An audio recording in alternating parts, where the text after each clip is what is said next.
नमस्ते। आज के इस एक्सप्लेनर में हम फिजिक्स के एक बहुत ही दिलचस्प और ज़रूरी कॉन्सेप्ट को डिकोड करने वाले हैं, जिसे कहते हैं एब्सोल्यूट परमिटिविटी, यानी पूर्ण विद्युतशीलता।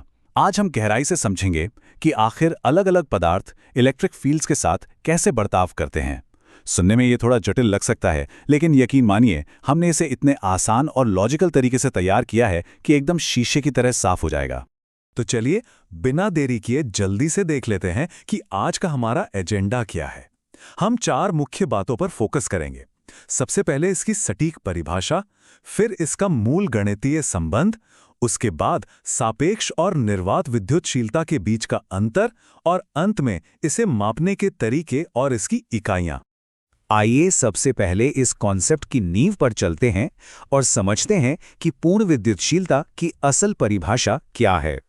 पूर्ण विद्युतशीलता, जिसे आमतौर पर ग्रीक अक्षर एप्सिलन से दर्शाया जाता है, उसकी मूल परिभाषा सच में बहुत ही स्पष्ट है।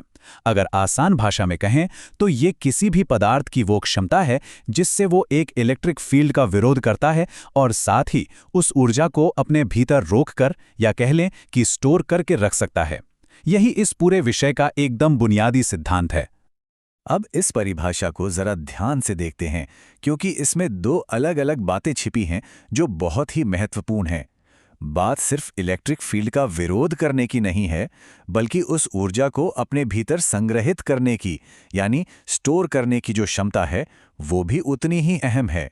पदार्थ की यही दोहरी खासियत इस गुण को इतना खास और अध्ययन के लिए इतना जरूरी बनाती है। अब जब हमें मतलब समझ आ गया है, तो आगे बढ़ते हैं और देखते हैं कि इसे गणित के रूप में कैसे दर्शाया जाता है। ये बहुत ही शानदार तरीके से दिखाता है कि पूर्ण विद्युतशीलता, निर्वात यानी वैक्यूम की विद्युतशीलता और सापेक्ष विद्युतशीलता आपस में कैसे जुड़े हुए हैं। मूल संबंध हमें बताता है कि किसी भी पदार्थ की पूर्ण विद्युतशीलता वास्तव में वैक्यूम के मान और उस विशिष्ट पदार्थ के मान का सीधा-सीधा गुणनफल होती है।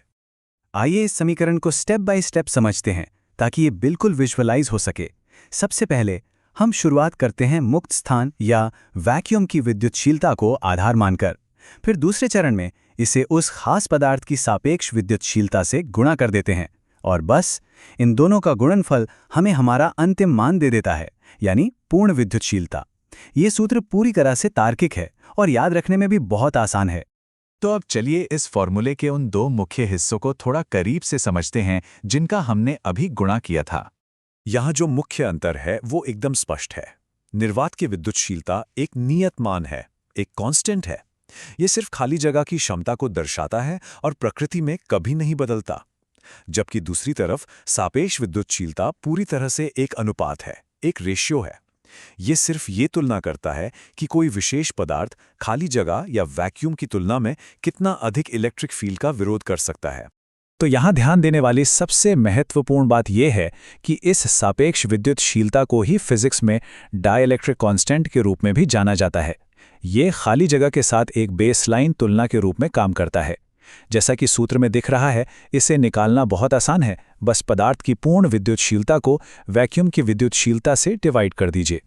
थ्योरी और फॉर्मूले तो हो गए, अब बात करते हैं कि इसे रियल वर्ल्ड में मापा कैसे जाता है और इसकी इकाइयां क्या हैं। इकाइयों पर चर्चा करने से पहले जरा इस पैरेलल प्लेट कैपेसिटर के आरेख पर ध्यान दीजिए। ये चित्र संग्रहित इलेक्ट्रिक फील्ड्स की अवधारणा को बहुत अच्छे से विजुअल रूप देता है। दोनों प्लेटों के बीच के खाली स्थान को एप्सिलॉन द्वारा दिखाया गया है, जिससे ये बिल्कुल स्पष्ट हो जाता है कि बीच का ये माध्यम यानी डाइलेक्ट्रिक इलेक्ट्रिक फील्ड को कैसे प्रभावित करता है और उसे स्टोर करता है। अब यहाँ सबसे मजेदार बात क्या है पता है? इसका गणित इसकी इकाइयों को पूरी तरह से समझा देता है। पूर्ण विद्युतशीलता की जो इकाई है वो है फैराड प्रति मीटर है, लेकिन सापेक्ष विद्युतशीलता पूरी तरह से इकाई रहित या यूनिटलेस होती है। ऐसा इसलिए होता है क्योंकि जब आप फैराड प्रति मीटर को फैराड प्रति मीटर से डिवाइड करते हैं तो इकाइयां आपस में कट जाती हैं और अंत में बचती है सिर्फ एक शुद्ध संख्या। है ना कमाल की बात? तो इस पूरे एक्सप्लेनर को खत्म करने से पहले आइए एक बहुत ही दिलचस्प सवाल पर विचार करते हैं। आज हमने जो भी लॉजिक समझा उसके आधार पर सोचिए, यदि कोई पदार्थ इलेक्ट्रिक फील्ड का बहुत अधिक विरोध करता है तो वैक्यूम की तुलना में उसका डाइलेक्ट्रिक स्थिरांक कैसे प्रतिक्रिया देगा।